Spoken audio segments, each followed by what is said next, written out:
명절 갖기를 바랍니다. 경제학 용어 가운데에 많은 우리 경제학 용어를 알고 있는데 그 중에 지금까지도 잊어버리지 않고 있는 한 가지 법칙 한 가지가 있는데 그것이 뭐냐면 한계 효용 체감의 법칙이라는 것이 있습니다. 한계 효용 체감의 법칙, 이것을 사전적으로 찾아보면 조금 어려울 수 있는데 여러분들 그냥 한번 들어보십시오. 한계 효용 체감의 법칙이라는 것이 이런 말입니다.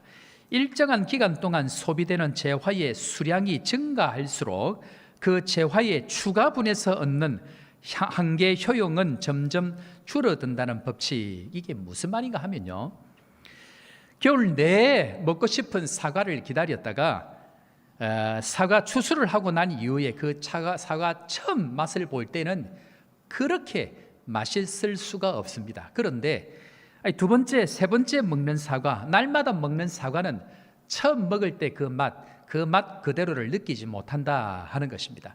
추석 명절에 우리 여러분들 맛있는 거 많이 드실 텐데요, 저는 어릴 때 먹었던 그 음식들, 어머니 옆에서 서성이면서 조금씩 얻어먹었던 그 맛을 지금 경험할 수가 없습니다. 그렇게 맛있는 것들이라 할지라도 이전에 어려울 때 먹었던 그 한 가지 그 맛을 지금은 재현해낼 수가 없다라는 것입니다. 올 1월 달에 고려대 국제학부 루돌프 교수와 경제학과 강성진 교수가 발표한 내용이 뭐냐면, 우리나라 여성은 결혼으로 높아진 삶의 만족도가 2년이 지나고 나면 결혼 이전으로 돌아간다. 즉 2년이 지나고 나면 더 이상 행복하지 않고 원래 결혼하기 전 모습으로 돌아가게 되어져 있다라는 내용을 발표를 했습니다. 신앙에도 이것이 동일하게 적용이 되어지는 것 같습니다. 성도들이 어려울 때는 하나님께서 주신 그 은혜와 축복들이 그렇게 감사하고 하나님께서 주신 것이다 라고 하면서 할렐루야 할렐루야 하는 것이 있는데, 그것이 조금만 시간이 지나고 나면 불만으로 바뀌어지고 또 처음 주셨던 그 은혜와 감격들을 경험하지 못하는 것들을 종종 경험하게 되어집니다. 이스라엘 백성들과 동일합니다.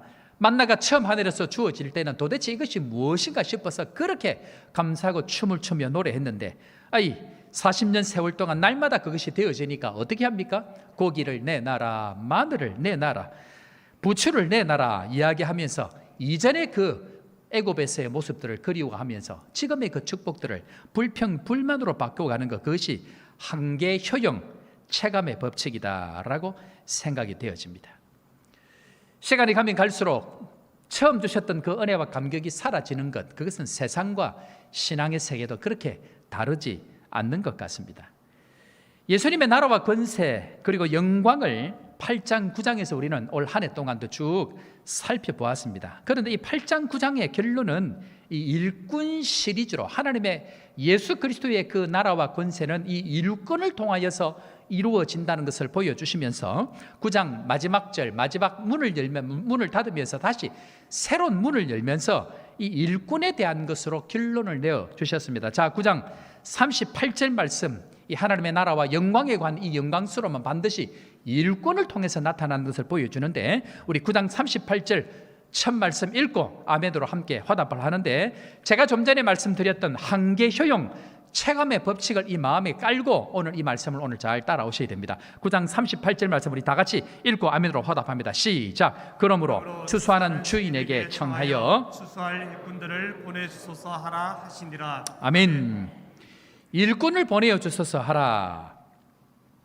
우리 교회 상황을 보면 기가 막히게 우리 교회 상황과 이 말씀들이 함께 간다는 것을 알 수 있습니다.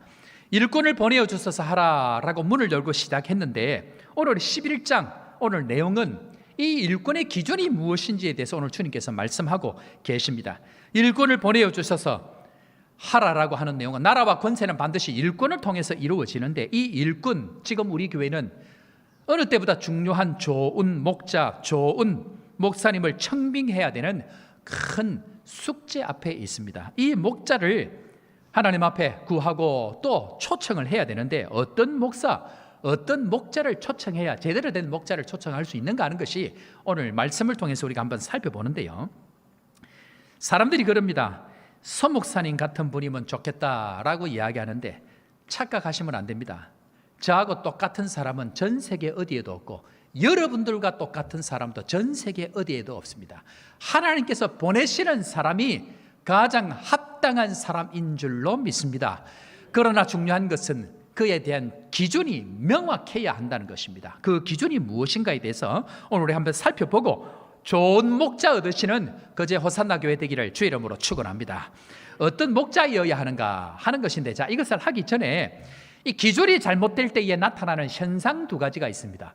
잘못된 목자를 구하는 이 기준, 어떤 모습으로 나타날 것인가 하는 것인데, 먼저 11장 3절 한번 보겠습니다. 11장 3절, 세례 요한이 그렇게 기다리는 목자가 오셨음에도 불구하고 그 사람인지를 확인하는 내용입니다. 11장 3절 다 같이 읽겠습니다. 시작. 예수께서 여짜오되 오실 그이가 당신이오니까 우리가 다른 이를 기다리오리까.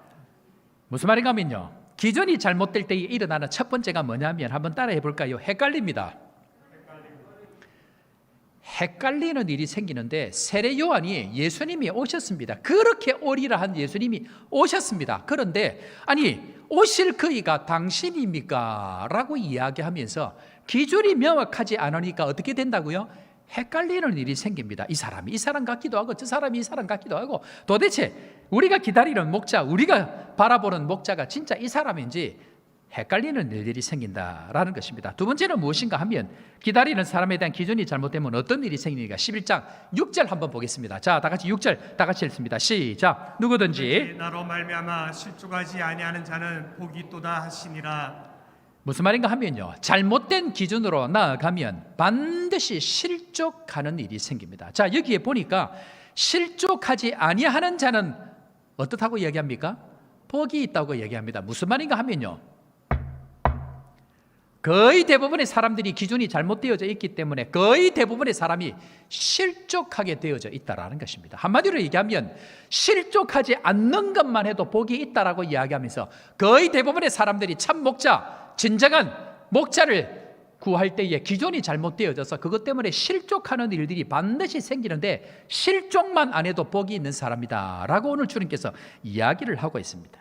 기다리는 사람이 자기가 원하는 사람이면, 아니 자기가 원하는 사람이 아니면 늘 실족하게 되어져 있는데, 한마디로 얘기하면 자기 기준과 예수님께서 말씀하는 이 기준이 무조건 틀리기 때문에 실족하게 되어져 있고, 실족하지 않는 것만 해도 진정한 복이다라고 이야기를 하고 있다라는 것입니다. 그런 의미에 있어서 우리가 늘 실족하는 이유는 자기의 기준, 자기가 바라보는 목자상을 가지고 있기 때문에 실족을 하게 되어져 있다라고 이야기합니다. 오늘 설교를 들으시는 가운데에 실망과 실족을 자주 하셨던 분들 계실 겁니다. 신앙의 갈등이 주로 많았던 분들이 계실 겁니다. 오늘 말씀을 잘 들으셔야 합니다. 자기의 기준을 바꾸지 않으면 평생 실족만 하다가 신앙의 끝이 날 수 있기 때문에 주님께서는 오늘 일꾼 시리즈를 이야기하고 난 이후에 세례 요한을 등장시켜서, 그렇게 세례 요한이 예수님을 기다리도, 예수님을 만나고도, 예수님에게 세례를 주고도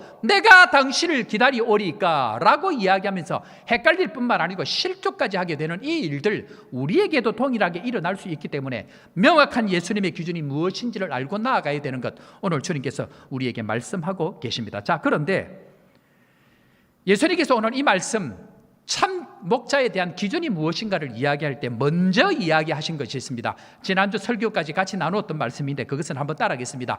영접하는 것이 중요합니다. 영접하는 것이 중요합니다. 자, 지금까지 우리가 몇 주 동안 영접이라는 것에 대해서 말씀을 나눴는데요, 영접하는 것, 그게 뭡니까? 오늘 우리가 읽었던 말씀 전에 10장 40절부터 42절까지 나와 있는 거, 영접하는 것, 뭐 받아들여 갖고 냉수 한 그릇 대접하는 거, 받아들여서 식사 한 그릇 대접하는 거, 그걸 이야기할까요? 하나님의 역사의 시작은, 역사의 입구는 영접하는 것입니다. 이 영접에 대한 의미를 제대로 알고 가야 진짜 우리 인생에 하나님의 나라의 일들이 일어난다라고 이야기하는데, 이것이 얼마나 중요한지를 우리 다시 한번 봅니다. 마태복음 10장 14절 15절 말씀, 이것이 얼마나 중요한지를 예수님께서 이 일꾼에 대한 기준을 설명하기 전에 10장에서 누누이 설명하면서 이 정도까지 중요하다고 설명합니다. 10장 14절 15절 다시 읽고 아멘으로 화답합니다. 다 같이 읽습니다. 시작. 누구든지 너희를 영접하지도 아니하고 너희 말을 듣지도 아니하거든 그 집이나 성에서 나가 너희 발에 먼지를 떨어 버리라. 내가 진실로 너희에게 이르노니 심판날에 소돔과 고모라 땅이 그 성보다 견디기 쉬우리라. 아멘. 영접을 무엇과 연결시키냐면 심판과 연결시킵니다. 그래서 영접이 무엇인지에 대해서 제대로 아는 것은 중요합니다. 여러분, 영접이 뭘까요? 한번 불러서 냉수 한 그릇 대접하는 것일까요? 한번 불러서 옷 한 번 입혀주는 것일까요? 오늘 말씀을 보니까 영접은 너희 말을 듣지 아니하거든. 한마디로 이야기하면 그들이 전하는 말씀을 받아들이는 것을 이야기합니다.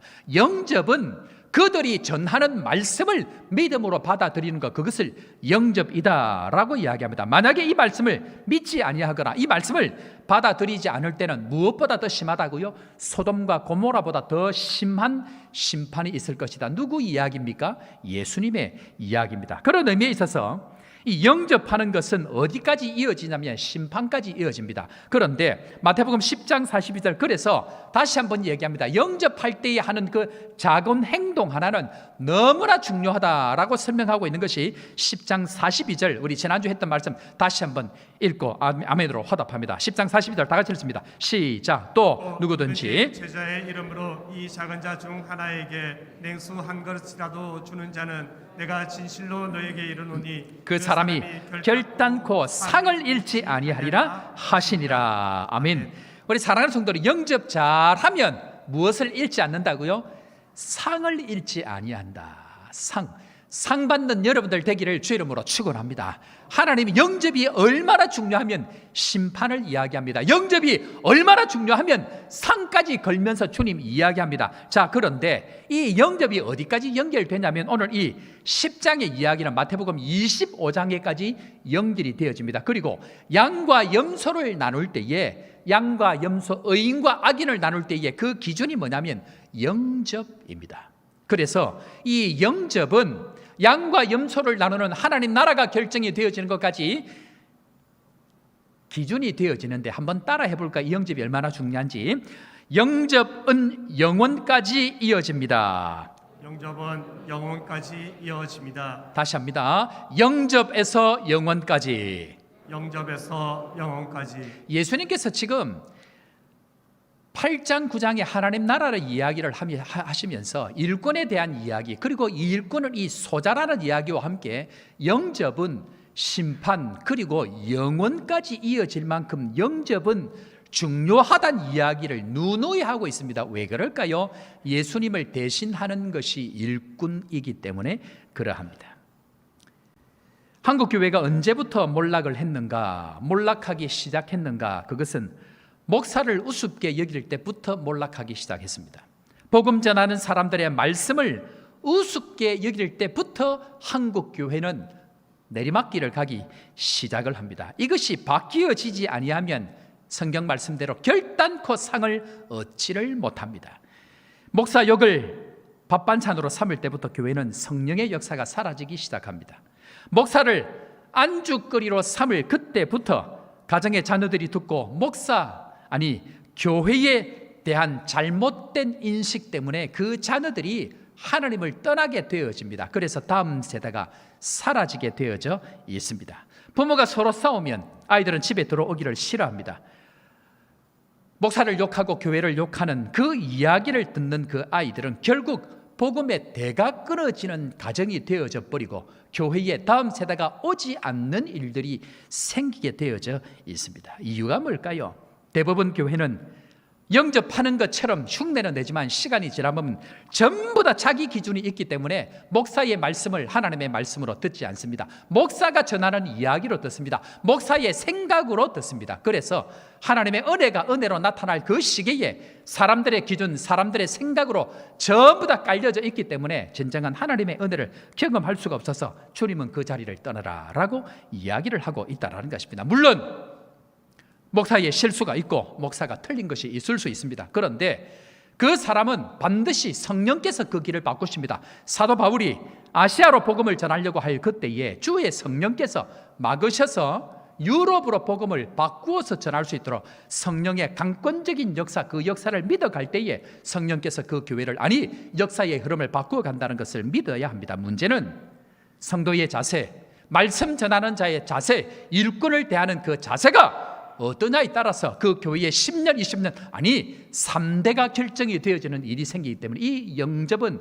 심판뿐만 아니고 영원까지 결정이 되어진다는 것 우리는 반드시 기억해야 됩니다. 그런 측면에 있어서 이 목자를 대하는 영접의 자세를 우리가 잘 준비해야 되지만, 그러나 주님께서는 진짜 목자의 기준이 무엇인지, 어떤 모습으로 나타나는 것이 진짜 목자인지를 오늘 말씀을 통해서 우리에게 말씀하고 계십니다. 자, 오늘 그것을 한번 살펴보도록 할 텐데, 오늘 목자의 이 기준은 6가지입니다. 6가지니까 오늘 이 말씀을 듣고 우리가 계속 기도해야 됩니다. 주님, 우리에게 이런 목자를 허락하여 주옵소서라고 기도하고 좋은 목자 하나님께서 보내주시는 은혜가 있기를 주 이름으로 축원합니다. 자, 첫 번째로 목자의 기준이 무엇이어야 되는가? 다 같이 읽어봅니다. 시작. 보게 하는 사람입니다. 뭐 하는 사람이라고요?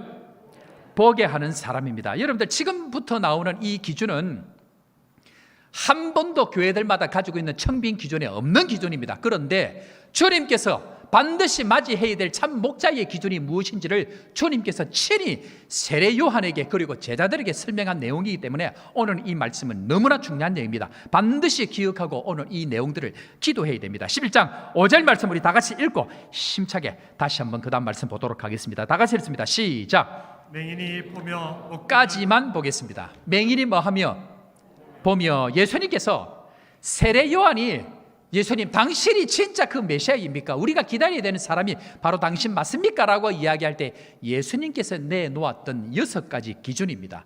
예수님만 그럴까요? 예수님 이후에 예수님을 따라가는 모든 목자들에게 나타나야 되는, 반드시 가져야 되는 조건이 오늘 읽은 내용인데, 그 첫 번째가 뭐냐면 보며, 즉 보게 하는 목자이어야 합니다. 안 보였던 것을 보게 하는 사람, 안 보이던 진리가 보이게 하는 사람, 안 보이던 세상, 안 보이던 하나님 나라가 보이게 하는 그 사람이 진짜 목자라는 것을 주님께서 가장 먼저 우리에게 말씀하고 있습니다. 예수님의 길을 예비하던 세례 요한조차도 기다리는 그분에 대한 기준이 틀리니까 예수님을 만나보고도 세례를 베풀고도 주님이 하시는 그 엄청난 일을 듣고도 세례 요한은 내가 당신을 기다려야 됩니까? 라고 이야기하면서 헷갈릴 뿐만 아니고 실족까지 하게 되어지는 일, 이 일이 한국 교회 안에 수도 없이 일어나는 일들이고, 그로 말미암아 우왕 좌왕 모든 사람들이 실족해서 길을 잃어버리는 성도들이 많아지는 것이 지금 한국 교회에 있는 이유입니다. 중요한 기준이 무엇인가? 첫 번째, 보게 할 수 있는 목자이어야 한다는 것입니다. 첫 번째 가장 중요한 기준, 볼 수 있느냐 하는 것입니다.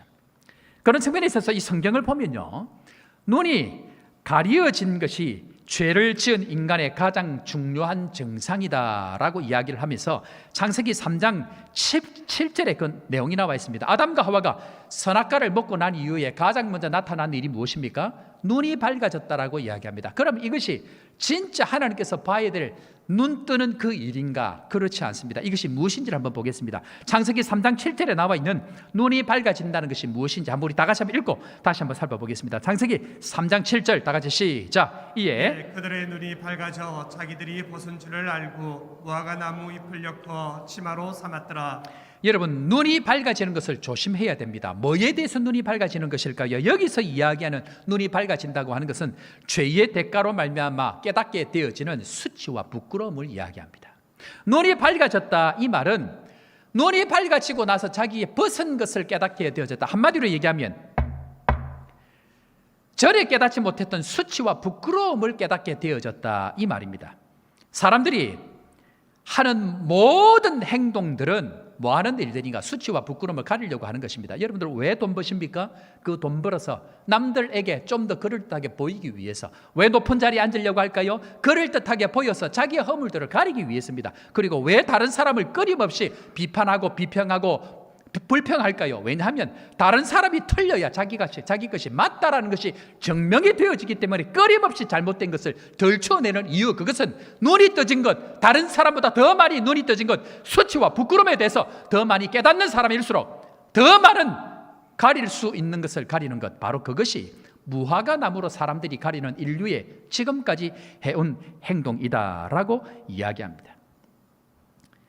죄진 우리 모두가 하는 것이 무엇인가? 수치와 부끄러움을 자기가 가지려고 하는 그 상징이 바로 무화과 나무이고, 하나님이 하시는 일이 무엇인가? 수치와 부끄러움으로 드러난 그 인간의 모든 허물들을 가리워 주시는 것이 하나님께서 하시는 일인데, 그것이 십자가와 예수 그리스도 그리고 성령을 통하여서 새로운 눈을 뜸으로 말미암아 우리를 가릴 수 있는 유일한 것은 십자가의 보혈, 예수 그리스도 보혈, 그 능력으로 있는 성령의 능력밖에 없다는 것을 우리에게 보여주시는 것이 하나님이 하시는 일들이다라고 이야기합니다. 사랑하는 성도 여러분, 새롭게 눈 뜨는 은혜가 있기를 주의 이름으로 축원합니다. 이것이 눈 떠져야만 되는데, 진짜 목자는 이것에 대해서 눈 뜨게 하는 사람입니다. 진짜 목자는 이것에 대해서 눈 뜰 뿐만 아니고, 이것에 눈 뜬 사람들은 그때부터 하늘을 우러러 감히 얼굴을 들지 못합니다. 그래서 부끄러워서, 죄송해서, 수치스러워서 하늘을 우러러 감히 기도하지도 못하고 세리처럼 머리를 숙이고 이 죄를 용서해달라고 머리를 조아릴 수 있는 이 겸손한 사람이 진짜 눈 뜬 사람인데, 복음을 제대로 모르니까 뻔뻔하게 얼굴을 들고 자기의 의로움을 드러내기 위해서 예수 이야기는 하지만 진정한 십자가의 부끄러움과 수치를 가려주시는 그 은혜를 깨닫지 못하니까 날마다 당당하게 살아가는 그 모습이 얼마나 부끄러운지를 모르고 살아가는 것이 한국교회의 모습이다라는 것을 오늘 주님은 우리에게 말씀하고 있습니다.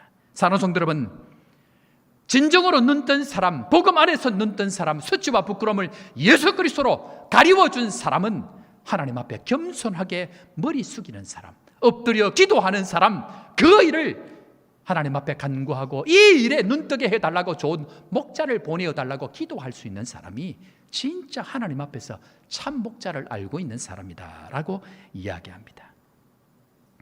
이 시대에 리더가 누구인가?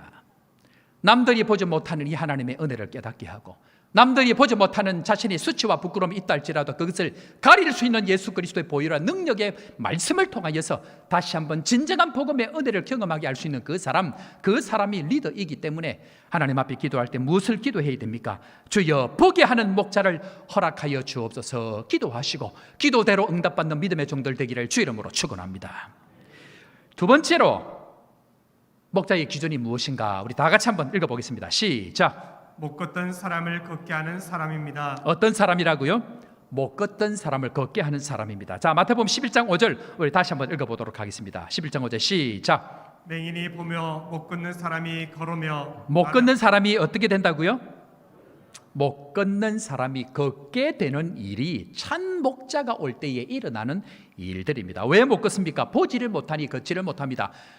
보지 못하는 사람이 성문 미문에 앉아서 계속해서 국을 하는 이유는 이 사람이 보지를 못하니까 다른 사람 손을 의지해서 국을 할 수밖에 없습니다. 그런데 눈이 떠여지고 나니까 걸을 수 있고, 걸을 수 있는 뿐만 아니고 뛰고 춤추며 노래하는 일들이 눈 뜨는 사람에게 일어나고, 그 사람을 통해서 걷는 일, 인생의 새로운 길을 걸어가게 되는 놀라운 은혜가 있는 것, 그것이 참 목자를 통해서 일어나는 일들이라는 것입니다. 그래서 그 목자가 어떤 곳을 갔더니 그 사람이 지나간 곳에는 사람들이 일어나 걷는 일이 생기고, 그 사람이 지나갔더니 걷는 일뿐만 아니고 인생의 참 의미를 발견하고 달려가는 일들이 생기는 그 일이 참 목자를 통해서 일어나게 되어진다라는 것입니다. 우리 교회가 이런 은혜가 있기를 주의 이름으로 축원합니다.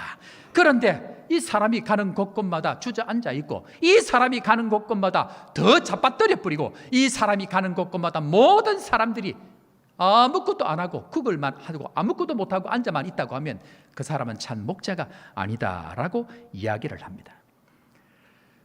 한국교회가 기억해야 됩니다. 큰 교회에 있다고 별일 없다고 안심하고 가다가는 다음 세대 때가 끊어집니다. 지금 당장은 지금까지 쌓아왔던 수고를 통해서 먹고 마실 수 있겠지만 얼마 안 가서 그 모든 은혜들은 전부 다 막혀버리는 일들이 생기기 때문에 반드시 볼 뿐만 아니고 걷게 하는 이 은혜를 가진 사람, 이 목자가 찾아와서, 아니 하나님 보내어 주셔서 이 교회가 마음껏 걷고 뛰게 하는 일들이 생겨야 하기 때문에 한번 또 따라 하겠습니다. 주여 걷게 하는 목자를 허락하여 주옵소서. 주여 걷게 하는 목자를 허락하여 주옵소서. 한 번도 목자에 대한 기준들을 들어본 적이 없을 것입니다. 그러나 주님은 오늘 명확하게 우리에게 이야기합니다. 학벌이 좋은 사람, 얼굴이 멋지게 생긴 사람 다 소용없습니다. 중요한 것은 말씀대로 그런 일들이 일어나는 목자냐 하는 것이 중요합니다. 세 번째로 어떤 목자이어야 하는가? 다 같이 따라합니다. 죄사함과 자유함을 얻게 하는 사람.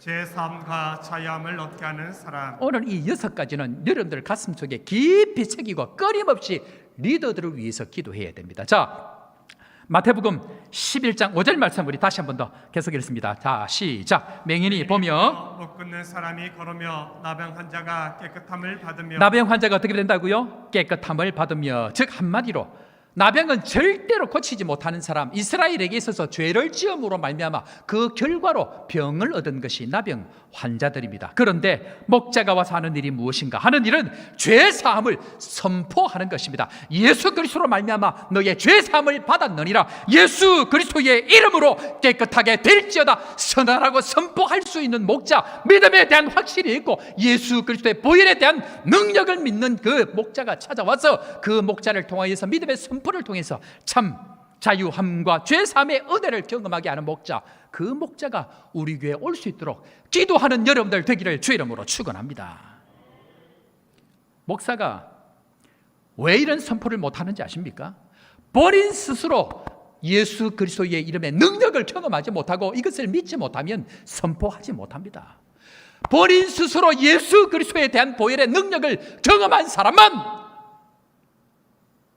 사람들 앞에서 십자가의 능력을 선포하고 예수 그리스도의 이름의 능력을 선포할 수 있기 때문에 반드시 확인해야 될 한 가지는 예수 그리스도에 대한 믿음의 능력을 가지고 있는가, 그것을 확인하고 그 목자가 와서 여러분들을 참 자유함으로 인도하는 일들이 있어져야 한다는 것입니다. 그래서 이렇게 함께 기도해야 합니다. 따라하겠습니다. 주여, 죄사함과 자유함을 선포하는 목자를 허락하여 주옵소서. 주여, 제3과 자유함을 선포하는 목자를 허락하여 주옵소서. 기도대로 될 줄로 믿습니다.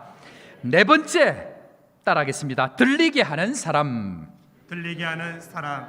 11장 5절 우리 다시 한번 보겠습니다. 오늘 예수님께서 이 한 문장 안에 명확하게 목자의 기준을 보여주고 계십니다. 다 같이 읽습니다. 맹인이 보며 못 걷는 사람이 걸으며 나병 환자가 깨끗함을 받으며 못 듣는 자가 들으며. 못 듣는 자가 어떻게 된다고요? 사랑하는 성도 여러분, 저의 말씀이 들리십니까? 말씀이 들려야 능력이 나타납니다. 말씀이 들려야 믿음이 자랍니다. 말씀이 들리는 것, 이것이 너무 중요한 기준입니다. 어떻게 하면 들릴까를 고민하고 그 일에 인생을 거는 목자이어야 합니다.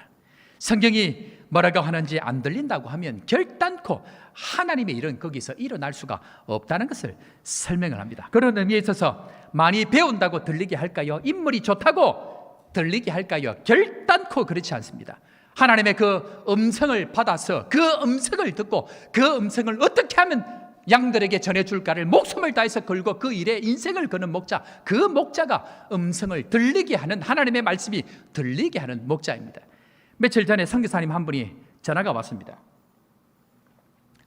그러면서 우리 교회 이런저런 이야기를 하면서 본인도 다른 교회 어떤 선교사님 통해서 이야기를 들었는데 그제 호산나 교회 수요 예배, 특별히 부목사님들 설교와 기도의 인도가 그렇게 탁월하다면서요 라고 이야기하면서 어디서 저에게 그런 목사님들을 모셔왔습니까? 이렇게 묻는 거예요. 그래, 내가 속으로 구하기는 어디서 구해와, 하나님 보내셨지.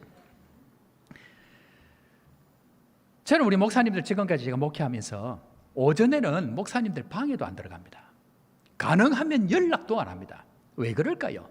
한국 교회를 제가 가만히 보니까 앉아서 말씀 연구하고 그 말씀 받아내는 데에 그 마음을 쏟을 여유가, 시간이 없는 거예요. 일로 얼마나 바쁜지 앉아서 말씀 한 구절 묵상할 시간이 없는 거예요. 그래서 사람들이 말씀이 시간이 없다고 하면 할 수 있는 여건을 만들어주고 할 수 있도록 길을 내어주고 해야 되는데 그것 하나 제한하지 않았고 길을 열어주지 않으면서 전부 다 왜 그렇게 못하느냐로만 이야기를 합니다. 그런데 시간을 주고 공간을 주고 할 때에 하나님의 은혜가 그때부터 임하기 시작합니다. 사람들이 예를 들어서 제가 설교를 못한다 그러면 설교 왜 못합니까? 라고 이야기하지 마시고 제 방에 조용히 책을 선물해 주시기를 바랍니다. 왜 넥타이가 늘 그 모양이냐라고 이야기하지 마시고 넥타이를 사주면 됩니다. 옷이 왜 똑같은 옷밖에 없느냐라고 이야기하지 말고 양복을 사주시면 됩니다. 목사님들 설교가 왜 그것밖에 안 되느냐, 수요 예배가 왜 그것밖에 안 되느냐라고 이야기하지 않는 것이 아니고 할 수 있는 기회를 주고 할 수 있도록 집중하게 만들고 하는 것, 그 시간이 쌓이다 보면 그들에게 얼마든지 하나님의 능력이 나올 수 있다라는 것을 저는 믿습니다. 뿐만 아니고 한국교회가 얼마나 잘못되어져 가는지, 시대의 트렌드가 다른 교회가 이렇게 하니까 우리 교회도 이렇게 해야 한다, 다른 교회 목사님 설교가 짧으니까 우리 교회 설교도 짧아야 한다, 누가 그런 이야기를 합니까? 설교 짧으면 성령의 역사합니까? 설교가 짧으면 하나님의 역사합니까? 설교가 아무리 짧아도 성령께서 역사하지 아니하시면 그 교회는 끝입니다. 설교가 아무리 긴다 할지라도 성령께서 그 가운데 역사하시기를 시작하면 얼마든지 하나님께서 일할 수 있는 것. 중요한 것은 무엇인가? 하나님께서 말씀하고자 하는 이야기를 전하는 것, 그것이 중요하다는 것입니다. 한국교회는 자기들이 좋아하는 대로, 자기가 듣고 싶은 대로 모든 것을 재단하고 바꾸어가기 때문에 하나님께서 그 좋은 것을 빼앗아 버립니다. 왜 그럴까요? 하나님은 그것이 원하는 것이 아니고 진짜 말씀을 말씀으로 받을 수 있는 자세, 그 자체를 원하는데 시대가 갈수록 편한 대로, 처음에는 좋았다가 시간이 가면 갈수록 자기들이 원하는 모양으로 바꾸어 버리기 때문에 하나님께서는 그 좋은 것들을 빼앗아 버린다는 것을 기억해야 합니다. 그래서 길지를 못합니다. 기도해야 합니다. 따라합시다. 말씀이 들리게 하는 목자를 허락하여 주옵소서. 말씀이 들리게 하는 목자를 주옵소서. 다섯 번째, 다 같이 따라합니다. 살아나게 하는 사람입니다. 살아나게 하는 사람입니다. 15장 5절 말씀 우리 다 같이 읽고 함께 합니다. 맹인이 보며 못 걷는 사람이 걸으며 나병 환자가 깨끗함을 받으며 못 듣는 자가 들으며 죽은 자가 살아나며.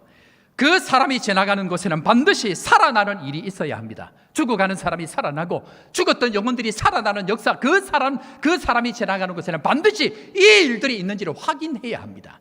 겉으로 보기에 착한 목사 아니요, 겉으로 보기에 멋져 보이는 목사 아니요, 겉으로 보기에 좋은 공부를 하고 좋은 학교를 나왔다고 그 사람이 살리는 사람이나 결단코 그렇지 않다는 것을 기억해야 됩니다. 한국교회가 잘못되어진 기준들 때문에 주님께서 원하시는 이 기준들은 전부 다 없애버리고 시대마다 역사하시는 그 하나님의 방법이 아니고 자기의 방법대로 트렌드를 따라서 따라가다가는 교회는 살리는 일이 아니고 죽이는 일들만 일어나는 것, 그것이 지금 한국교회 안에 일어나고 있는 사실이라는 것을 반드시 기억해야 합니다. 왜 사람들이 좋은 학벌을 원할까요? 왜 사람들이 좋은 목사이게, 아니 정확한 주님이 원하시는 기존의 목자가 아니고 좋은 학벌을 원할까요? 이유는 하나입니다. 우리 목사 어느 학교 박사 출신이야, 이 말 한마디 하고 싶어서 그런 겁니다. 생명의 역사가 아니고 자랑하고 싶으니까, 밖에 나가서 이 정도는 된다는 것을 어깨에 힘주고 싶으니까 자기의 레벨을, 목사의 레벨을 맞추어서 목사의 레벨이 마치 자기의 레벨인 것처럼 생각하게 만드는 잘못된 그 기준을 내려놓지 아니하면 진정한 목자를 통해서 나타나는 살아나는 역사는 그 가운데 있을 수 없다는 것 기억해야 됩니다. 목자를 구할 때에 질문해야 합니다. 죽어가는 사람을 살려보셨습니까? 죽어가는 영혼들을 살려보셨습니까? 죽어가는 영혼들을 부여잡고 실험하고 눈물 흘려보셨습니까? 기술적으로 나이스해 보이고 겉으로 행정적으로 멋져 보이고 교회 생활 오래 하니까 익숙한 그 일들이 마치 좋은 목자인 것처럼 착각해서는 안 됩니다. 진짜 주님께서 우리에게 원하시는 참 목자가 무엇인지 오늘 주님께서 세례 요한을 향하여서 오늘 명확하게 우리에게 얘기하시는 이 기준이 우리가 앞으로 붙들고 기도하고 함께 가야 될 목자임을 믿고 오늘도 다시 한번 믿음으로 나아가는 믿음의 종들 되기를 주 이름으로 축원합니다. 결정적으로 좋은 목자가 오는 것도 중요하지만 반드시 꼭 기억해야 되는 한 가지가 있습니다. 이 이야기는 예수님 말씀하고 상관없는 이야기, 제 생각을 조금 더 첨부합니다. 아무리 이런 앞에서 이야기했던 이 5가지의 조건이 다 맞는다 할지라도 우리 교회와 맞지 아니하면 절대로 제대로 갈 수 없습니다. 여러분들, 신랑 신부의 조건이 세상에 탁월한 사람들은 많습니다. 문제는 그 신랑 신부가 서로 맞아야 됩니다. 아무리 탁월한 목자라 할지라도 우리 교회에 지금까지 달려가는 그 방향과 다른 방향으로 가는 목사라고 하면 아무리 좋은 목자가 온다 할지라도 제대로 갈 수가 없습니다. 청병이 지나고 난 이후에 수많은 교회에 목사들을 모셨지만 왜 교회가 삐거덕거리고 어려워지는가? 그 교회에 맞는 목사가 오지 않았기 때문에 그럽니다. 개인으로 보면 탁월한 목사들이지만 교회와 맞지 아니하면 그 목자는 어디에도 소용이 없습니다. 그때부터는 어려운 시들이 오게 되어져 있습니다. 중요한 것은 따라해 보겠습니다. 살리는 목자, 우리 교회와 맞는 목자를 보내 주옵소서. 우리 교회와 맞는 목자를 보내 주옵소서. 마지막 6번째로 따라하겠습니다. 복음이 전파되게 하는 사람. 복음이 전파되게 하는 사람. 자, 15장 5절 말씀 우리 총합으로 다 같이 읽고 아멘으로 화답합니다. 시작. 맹인이 보며 못 걷는 사람이 걸으며 나병 환자가 깨끗함을 받으며 못 듣는 자가 들으며 죽은 자가 살아나며 가난한 자에게 복음이 전파된다 하라. 아멘. 복음을 전파하는 일에 반드시 열매가 있어야 합니다. 우리 교회 지금 겉으로 보면 우리 교회는 선교하는 교회처럼 보입니다. 그러나 우리 교회는 오시는 선교사님들을 맞지 우리 교회는 우리 교회처럼 기초적인 부분에서 균형이 잡힌 교회가 잘 없다고 생각합니다. 성경 읽기 전 교인의 3분의 1이 있습니다. 기도 특공대 전 교인의 3분의 1이 참여합니다. 전도 코로나가 올 때도 결단코 멈추지 아니하고 계속해서 복음을 전하는 일을 지금까지 하고 있습니다. 그리해서 어떤 일들이 일어납니까? 불신 남편들이 돌아오고 주변의 사람들이 돌아오고 오늘도 보니까 목사 떠난다고 하는데 오늘도 등록하는 교인들이 지난주에도 오고 오늘도 옵니다. 왜 그렇습니까? 여러분들이 복음 전하는 이 일을 결단코 포기하지 않기 때문에 그러합니다. 중요한 것은 무엇입니까? 복음 전하는 이 일을 결단코 놓치지 않고 가야 합니다. 끝까지 복음 전하는 것, 끝까지 예수 전하는 것. 시간이 지나고 직분이 올라가고 세월이 더하니까 사람들이 복음 전하는 것을 우습게 여기는데 이 일 멈추면 아무것도 되지 않습니다. 끝까지 복음 전하는 것. 그래서 확인해야 되는 것이 무엇입니까? 이 목자가 오실 때, 이 목사가 오실 때에 복음 전하는 이 일에 최전방에서 함께할 수 있는 사람인가를 확인해야 합니다. 많은 사람들이 복음 전하는 것을 두려워합니다. 많은 목사들이 진짜 복음 전하는 그 일에 인생을 걸지 않습니다. 중요한 것은 예수 그리스도를 끝까지 땅끝까지 증거할 수 있는 그 일에 목숨을 거느냐 하는 그것을 확인해야 합니다. 이런저런 비판하는 사람들이 주변에 많이 있습니다. 문제는 그런 사람들은 은혜의 자리, 복음 전하는 자리에 나오지 않고 비판만 하는 사람들입니다. 그런 사람 따라가면 안 됩니다. 결단코 복음 전하는 그 일에 끝까지 함께하는 그 사람을 붙들어야 합니다. 그런데 제가 설교 서두에 한계, 효용, 체감의 법칙을 말씀을 드렸습니다. 한국 교회가 잘 가다가 왜 문제가 생기는가? 처음에 만나를 먹으니까 감동하고 감격해합니다. 문제는 2년, 3년, 5년, 10년이 넘어가니까 고기 내놔라, 마늘 내놔라, 부추 내놔라 그럽니다. 좋은 목사, 이 6가지 조건을 다 갖춘 목사가 온다 할지라도 한국 교회는 이상하게 시간이 지나고 나면 엉뚱한 소리를 자꾸만 하게 되어집니다. 한 3년 지나고 나면 참을 만큼 참았다, 나도 할 소리 하자 하면서 3년 지나고 나부터는 자기 소리를 내기 시작합니다. 세상의 성경에 그런 게 어디 있습니까? 3년이 지나고 나면 목사의 연약함을 알고 3년이 지나고 나면 목사의 허물을 알고 그러면 그 허물을 내가 덮고 내가 감추어서 내가 도와서 앞으로 어떻게 복음을 전할 것인지를 도와서 함께 가야 할 텐데 문제는 뭡니까? 자기 기준, 자기의 생각으로 그 일들을 이루어가면 하나님께서는 그 사람을 빼버립니다. 기억해야 합니다. 함께 복음을 전하는 그 일을 이 기준으로 처음 받았던 그 은혜와 감격을 끝까지 감사함으로 받고 가야만이 이 목자는 여러분들과 함께 끝까지 갈 수 있는 목자가 되기 때문에 결단코 한계, 효용, 체감의 법칙을 절대로 잊지 마시고 처음 받았던 은혜와 그 감격, 처음 받았던 하나님의 그 놀라운 은혜와 그 감격을 끝까지 40년 세월 동안 지켜감으로 말미암아 40년 광야 동안 구름기둥, 불기둥으로 함께 하실 그 하나님, 거제 호산나 교회 앞으로 3대에 걸쳐 축복하실 저 20가지 약속을 반드시 이루실 그 하나님과 함께 좋은 목자 보내어 주셔서 믿음으로 승리하는 믿음의 종들 되기를 주 이름으로 축원합니다. 오늘 이 말씀 생각하시면서 문제는 무엇입니까? 문제는 이 모든 것 다 한다 할지라도 하나님의 은혜가 아니면 이 일들을 이루어 갈 수 없습니다. 하나님의 은혜가 아니면 단 한 걸음도 앞으로 나아갈 수 없습니다. 하나님의 은혜 아니면 살아갈 수 없는 연약한 우리 인생이기에 오늘도 주님께서 주시는 은혜로 말미암아 이 은혜 붙들고 주님 주께서 원하시는 참 목자 받을 수 있는 좋은 토양 되게 하여 주시고 영접에서 영원까지 처음 그 마음을 마지막까지 붙들고 갈 수 있는 믿음의 사람 될 수 있도록 주님 우리를 축복하여 주셔서 은혜 아니면 살아갈 수 없는 우리 인생 은혜로 함께하여 주옵소서. 함께 찬양하며 나아가겠습니다. 은혜 아니면 살아갈 수가 없네.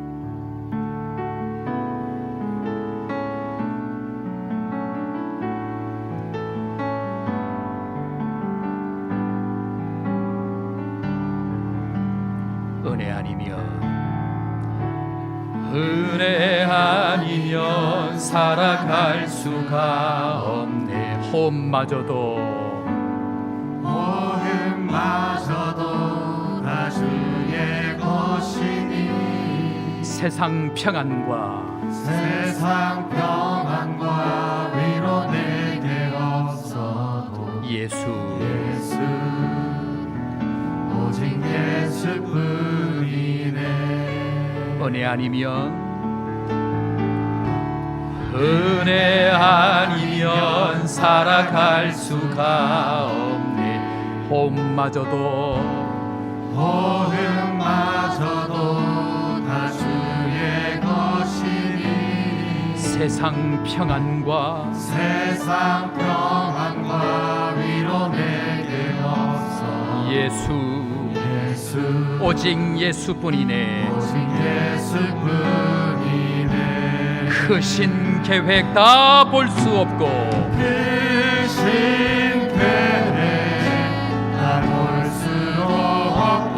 작은 고난에 지쳐도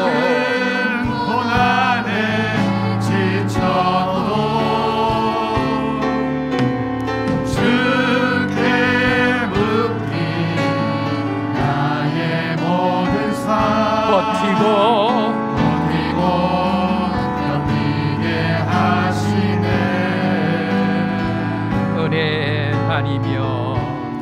은혜 아니면 살아갈 수가 없네. 나의 모든 것 다 주께 맡기니 나의 모든 것 다 주께 맡기니 참된 평안과 위로 내게 없어도 예수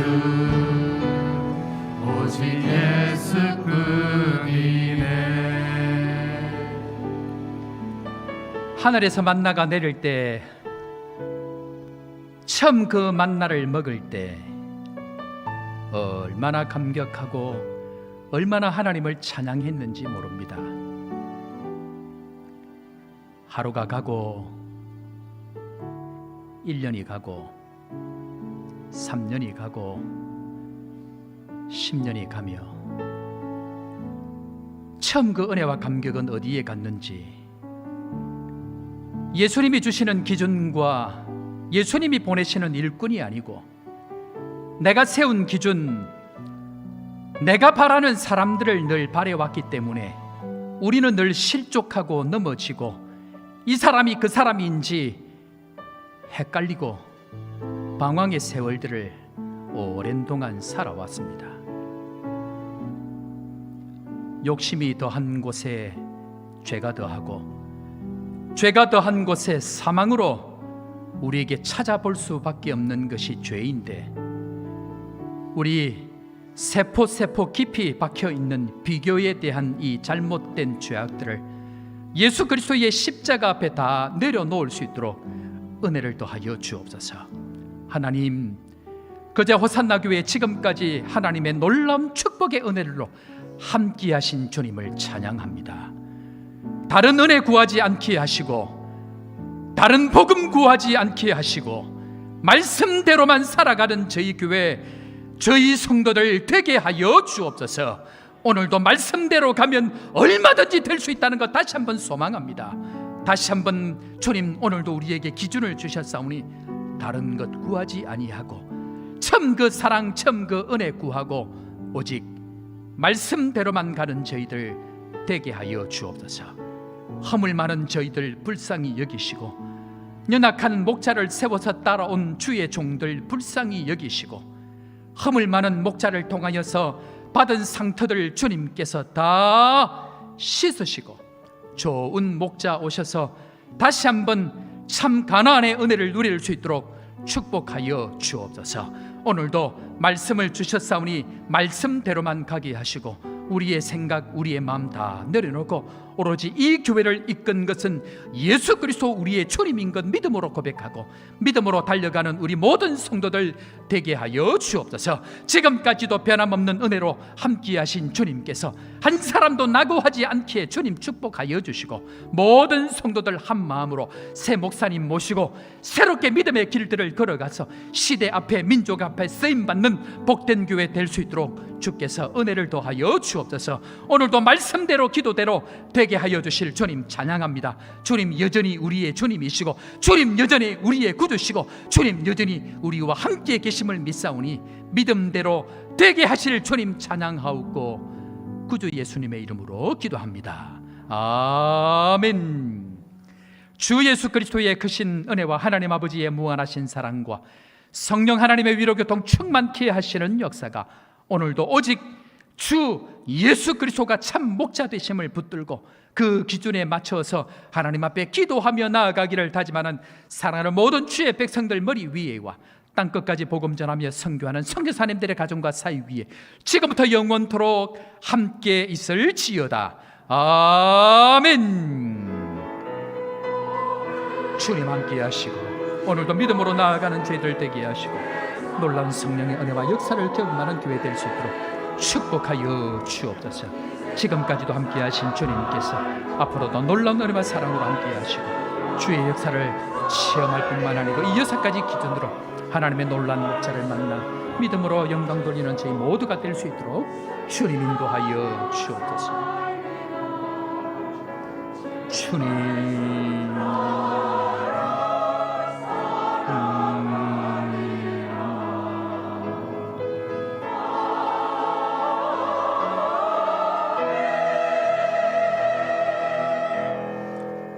할렐루야.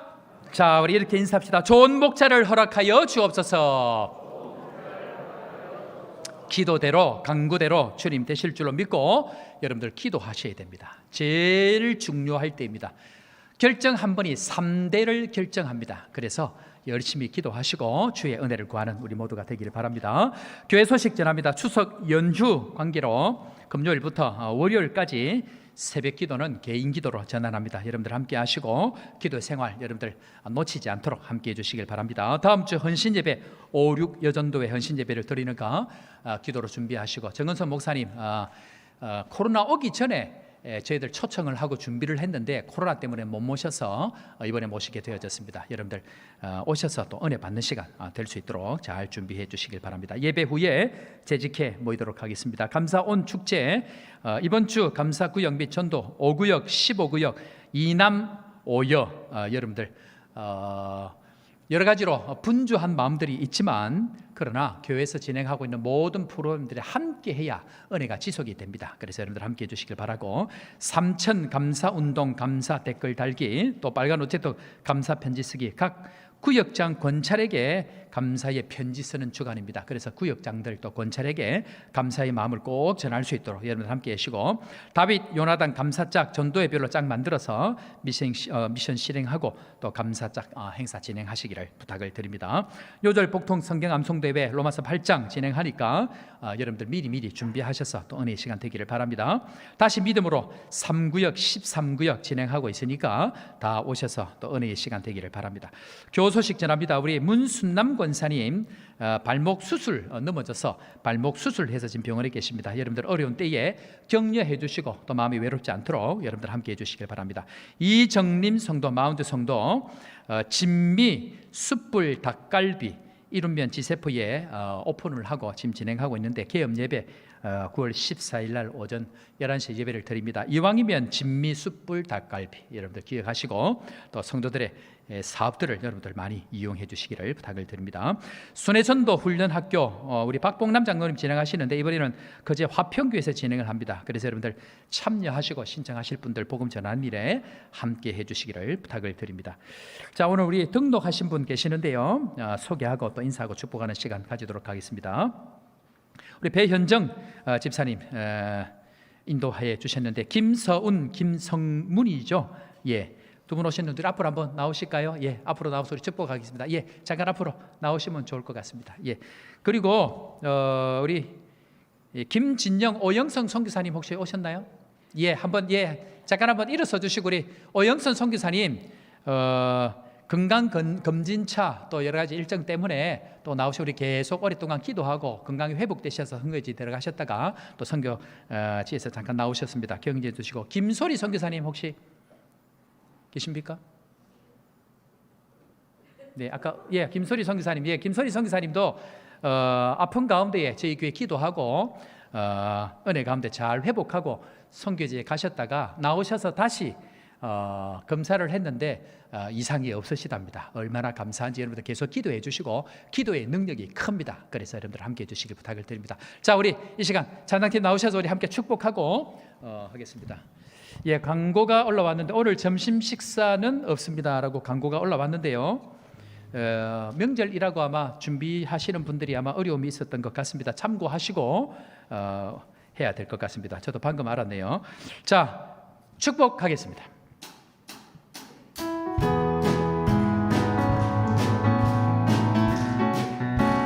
축복합니다. 축복합니다. 주님의 이름으로 축복합니다. 주님의 사랑으로 이곳에 모인 주의 거룩한 자녀에게 주님의 기쁨과 주님의 사랑이 충만하게 넘치기를. God bless you. God bless you. God bless you. 축복합니다. 주님의 사랑으로. 아멘. 박수로 환영하겠습니다. 마치고 새가족 부실에서 인사하도록 하겠습니다. 사랑하는 성도 여러분, 세상은 끊임없이 자기의 기준으로 자기의 생각대로 목자를 구하라고 할 것입니다. 그때에 우리의 유일한 기준, 예수님께서 말씀하신 이 6가지 기억하고 주여 이 목자를 우리에게 허락하여 주옵소서 믿음으로 구할 때에 주께서 주실 줄로 믿고 다 함께 나 주의 믿음 갖고 함께 찬양하며 믿음으로 세상으로 나아갑니다.